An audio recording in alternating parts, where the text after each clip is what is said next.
During the last presidential campaign, we talked to Barry Silverman, who's a social media and branding expert who advises Fortune 500 companies on making winning brands. We asked him what made the Obama brand so strong. We caught up with Barry having breakfast this morning on Election Day to ask him about the Obama brand today. Change was the big brand positioning in 2008. How has that worked for President Obama as a governing theme? In terms of governing, I think it's been very challenging. A great theme to get elected upon, but a much more difficult idea to deliver upon. The problem and the challenge, and maybe it was a catch-22 to a certain degree, because I think he felt that a dramatic change was needed.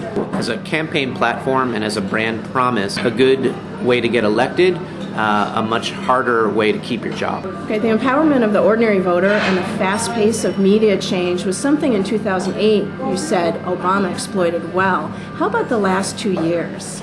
I think the fast-paced, real-time nature of media these days has actually worked against him. Now, as president, it's a little bit more about what you're doing. And I think what he's actually found is that there's a contrast in terms of that real-time, quick nature of the media and his ability actually to get things done. So what should President Obama do in the run-up to 2012? I think Obama should shift his messaging strategy to regain the inspirational nature that he won on. Okay, and continue the message of hope and change, which is still very relevant for people.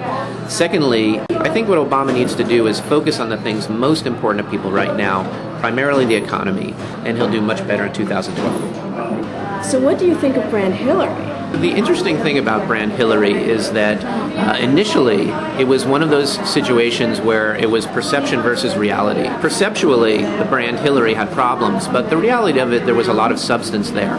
I think what she's been able to do is really transform that, where the perception has caught up to the reality. I think her brand has gained a lot of points during her tenure as Secretary of State. Clearly, politicians, whether candidates or as leaders, could govern better with a little bit of brand savvy.